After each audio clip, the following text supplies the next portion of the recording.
Hello everyone, I'm Angelo. Been homeless in Northern Virginia for 5.5 months now. It's almost midnight and I spent the day researching, working, planning, figuring out how I'm going to manage my expenses to go to Los Angeles, figuring out my route. And by the way, my route, it took like 30 seconds to figure out because I looked it up. It's literally like 2,500 miles on one road. So perfect. How much gas it would cost? Looks like about $200 both ways. It'll probably be a little more just because, when I hit traffic, and also I'll pull off certain places, and my car needs a new catalytic converter, probably, which reduces the gas mileage. But I'm not worried about that too much because a new catalytic converter probably be several $100. I still need a new starter relay for my car. It's going to be another $40. I still need to plan out exactly where I'm going. Well, here's the other big thing that I learned.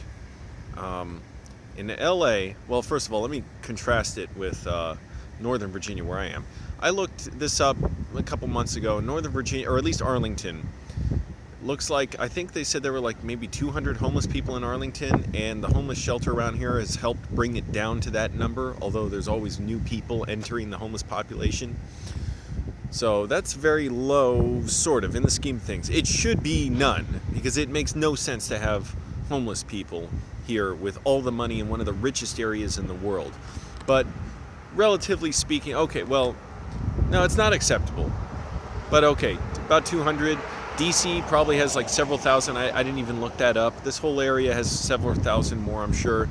And there's probably always more because it's hard to count homeless people. I'm not sure if people like me are counted who are in their cars. I started looking up the homeless situation in LA to also know where do people sleep, how does the city deal with homelessness, and it's... Whoa. I have to tell you about the future! It's a huge problem in LA. First of all, LA has like 10 million people there. Way bigger than this area. Although this area has several million people. All told, and when people are commuting, it's like several million. I mean, when they're here for work. I don't know about at night, how many people are sleeping here. But when LA has like over 35,000 homeless people. That is obscene. And there's just so much going on. And I mean, it's notorious for, being practically one of the capitals of the world, I guess, and entertainment capital of the world in many ways. And there are many great things about it, and many people who do great work for, good causes, including the homeless, poor people, tenants, workers, sick people, disabled. But there's also a massive amount of ignorance and arrogance and bureaucracy and hypocrisy from this supposed place that, is very progressive and forward-thinking, and where so many great social movements are, being undertaken. There's also a lot of people who say, well, yeah, I want to help the homeless, but not when the homeless shelter's in my neighborhood. No, and also if the homeless are here, we should fine them $200 and arrest them and clear their stuff out. And so millions and millions of dollars, as I was reading about it, watching documentaries, it was horrifying. And I had some idea of it. You've heard of Skid Row, which is just brutal. But apparently, it's just an epidemic in Los Angeles, and it's senseless and shameless because they absolutely could deal with it, but they're too slow to get people permanent housing, to get them good paying jobs, on and on, etc. To get tenants' rights protected, because so many people, it's the same that happens here. They live in, say, lower income housing, and then the housing gets redeveloped for higher income tenants, and then everybody gets evicted, and the higher income tenants come moving in. And even people who were the higher income tenants moving in end up sometimes being the ones who are evicted for even higher income tenants later. People's rents go way up, people's leases get ended by the landlord, and then the landlord just puts them month to month and either raises their rent or wants to redevelop for new higher income housing. So basically, it's like just the rich get richer. That's it. It's the it's a platitude, but it's real. And I used to look down on that when I was a conservative kid and taught that it's class warfare when people are trying to criticize the rich and criticize gentrification and redevelopment and expanding business zoning for businesses. And the reality is, these people were really right. Like, they were onto something, and I was the ignorant one. So we have a situation where it's like rich people just want to have fun. They just want to enjoy themselves. They want to be able to look down on poor people. And I could tell so much by just the comments on these videos. The comments are slanted so much towards hatred of the homeless. And it's like, well, if housing's so affordable, if this country's so great, why are there so many homeless? Why are there tens of thousands of homeless people? Is LA just somehow it's just something in the air? It's just people are so lazy and they don't want to work, or they're unintelligent and they're not willing to? It's just something. It's just coincidence. This region. It's just located there. Something. There's something. Emission from the earth. Some magnetic emission that just changes people's brains. Is that what's going on? That some people are just so different there than they are here or anywhere else? No, it's because we know they have some of the highest rents in the world. They don't have affordable transportation. They have high prices for high cost of living, high cost of groceries. You have to travel far for so many things. Basically, it's overdeveloped and or what's the term? It's overdeveloped and things aren't equitable as far as both how people are treated and paid, but also who has the concentration of power, and also how the city's laid out and designed in the first place. And so you have crumbling infrastructure. You have problems with drought, with fires. You have problems with lack of treatment for all kinds of things that should just be treated. Physical health, mental health, substance abuse. There's nothing magical about Los Angeles that means people there are just somehow more deserving of being homeless.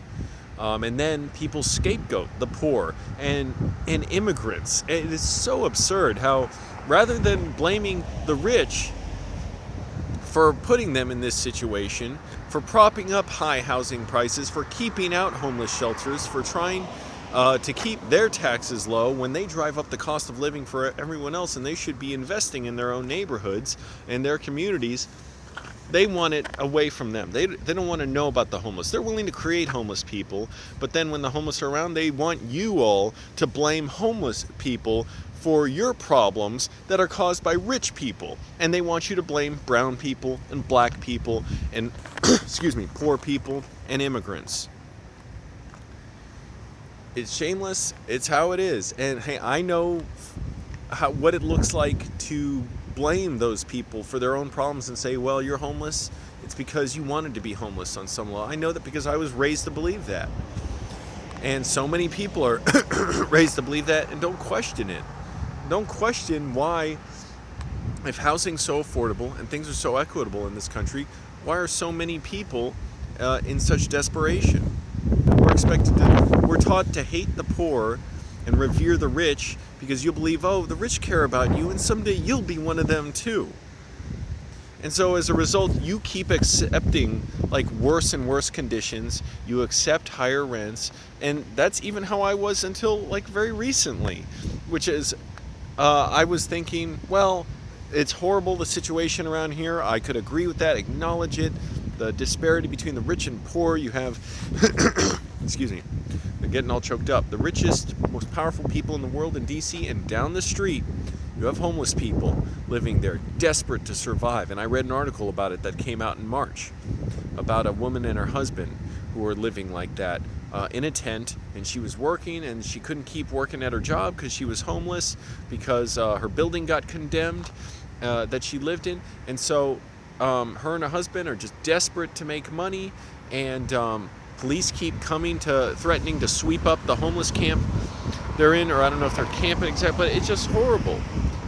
And meanwhile, we think it's so sensible that this exists, and it's like the poor person's fault. When in reality, why do we have billions and billions of dollars to go kill poor people in other countries when we got people right here who need help, who could benefit from that? And it costs way less. Ask the experts. It costs way less to just house people, to create permanent housing, to give them medical care and food, transportation vouchers, whatever you need, than to deal with the symptoms of, sweeping up homeless camps, arresting people, limiting where they can park overnight to sleep in their cars, limiting how much they can carry on them. Like, I don't know if this is still LA. It seems like it's constantly changing, and it almost seems like a losing battle.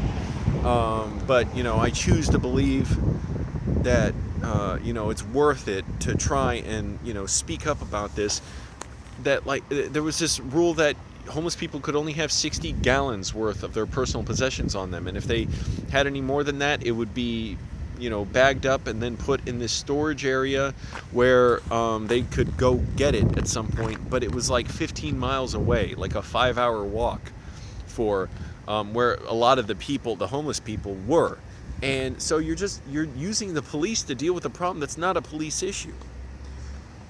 So a lot going on there.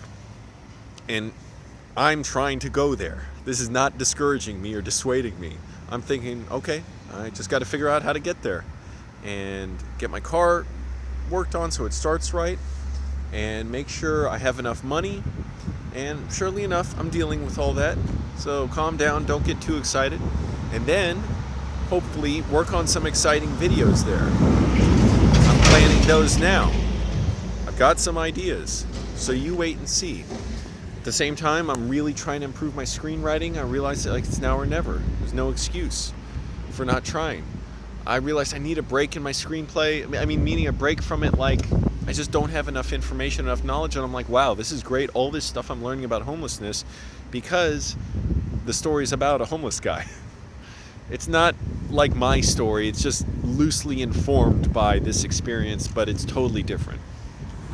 Because making your own experience, usually it's going to be very boring.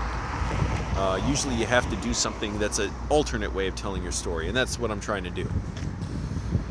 So I think, like, it's great. I'm learning about this. Going there, I'm sure I'll learn more about it, the experience, what it's like to not be in an area I'm familiar with, and knowing how to navigate there. I'm much more worried about the police than other people. So, just knowing how to, mind my business, basically doing what I do now. Just don't bring attention to myself. Don't be rude to people. Don't argue with them. And it's not so much of an issue. That doesn't come much. It's really just, when you're sleeping in your car, don't litter. Don't, hang out at your car, loiter, goof around. Make a scene of the fact that you're taking up a parking spot. That's kind of it, Don't linger there. Like, I'm always going to do stuff. I generally wear clean clothes. I don't wash my jeans. It's not like I wash them every day, but I just try and dress decently. I'm so lazy with the shirts. I get so hot in colored shirts, so I always wear these white t-shirts. So whatever, I don't look too great. And then I got some exciting videos planning in Los Angeles. Exciting things I want to work on. I want to meet a lot of people, meet some people I already know, and either haven't met before or, that I met before but haven't seen in a while. And figure out day by day how long I'm going to stay there. So I'll just watch my budget and see. And in the meantime, I'm doing a bunch of stuff, a bunch of activity. I barely even wrote today and yesterday. I did write because I cannot stand not writing, but I've been thinking about the screenplay for Dunkirk so much, for one thing, and I was like, I gotta see what it's like, because there's not much dialogue in the movie. So it's an unusual screenplay. Most screenplays, they say you shouldn't write too much scene descriptions. Well, in Dunkirk, Christopher Nolan had to write all that, so I was curious, how much did he do? And anyways, I have to read more screenplays too. I've only read about 30. And I have a list of like hundreds of screenplays I want to read, and I just check them off every time and add to the count of how many I've done. So I think I've read a little over 30 now. And I just have that file that I always keep, and add another screenplay on there. And actually, I think it's an old copy that I uploaded a while ago, and the current one is still on my computer at my mom's house. So I think there's a few more I've read, and I checked off one or two that I remember. Oh yeah, I read these, but I'm not sure if I've read others. But either way, I'll just read them again, even if I've read them. Because input equals output, as they say. And Stephen King apparently said, if you don't have time to read, you don't have time to write. Because you've got to understand the genre you're working in, the medium you're working in, whether it's writing books or screenplays or poems or whatever you're writing, technical manuals. So, a lot planned, and I knew I wanted to get a video in the end of the day. I knew I wanted this bright green tree behind me, and I knew I don't want to skip a day of making videos ever, because now it's a big, a lot of things got to happen to make sure I can go to LA. It's not too expensive to get there, it looks like. I just got to make sure I can stop at the end of the day at some truck stop or something where I can shower, or a gym. And that's a little bit of a pain. Try and make sure the weather's not too bad. That can be a little scary. I've driven in some really bad weather on the freeway. It is scary when the rain is pouring down so far that you cannot see in front of you, and you're on the highway. So yeah, that's a little scary. And I'm wondering, why are these cars pulled over? Like, do they know something I don't? Like, you're not supposed to drive in weather this bad? Probably shouldn't. It was a little frightening too. I was coming back from seeing Angry Grandpa. Anyway, so I'm planning it through. It's weird. I came up with the idea and then I'm planning it. I hate doing it any other way, but it's like, well, okay, I'll figure it out. I don't know for sure when I'm going. I want to check with some people there that I'm working with. Old Angelo's got that's a dumb name. I've got some surprises for you. So just wait and see. Hopefully the surprises pan out. So either way, I'm doing a lot to ensure I'm actually much more prepared than I seem. First thing, getting this car worked on, and I got to get an oil change. So that sucks. $90, $40 for a starter relay. Got to go to the dealer, get that. Got to wake up earlier. I've been waking up lately. And just always staying connected, doing research, talking to people, making sure I'm as prepared as possible. And just keep doing, that's all there is to it. Just keep working. Not that's all there is to it. Not that that's all there is to it. That's all I have to say for now.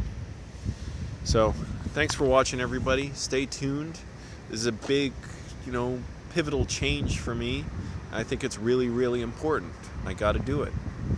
And I'm not trying to take unnecessary risks. I'm trying to be safe, be smart, and trying to, outperform my own expectations of myself and push myself to goals that I don't always necessarily think I can reach. They're just a little bit out of reach, so I really have to push myself to achieve them. Because it would be easy to just say, well, I'll stay here. What's the worry? I know how to do it now. No big deal.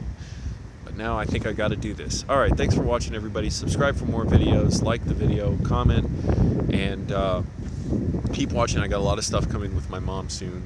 Hopefully Moist Andy is willing to... What was that noise? Oh, it sounded almost like a bike rolling through. It was just the wind rolling stuff on the ground. Hopefully Moist Andy's willing to film my mom while I'm in LA. I talked to him. He said he would. And he said he would, or not he said he would, but he was in the live chat yesterday when everybody was saying he should. And my mom would be happy about that. She's like, yeah, I would enjoy that. Any time of day or night, he could film her. And so maybe Moist Andy's channel will have videos of my mom. I don't know. It depends if he actually follows through with it. So yes, I am putting a little pressure on Moist Andy to do this. All right, everybody. My allergies are acting up. The car is covered in pollen. Thanks for watching. Bye.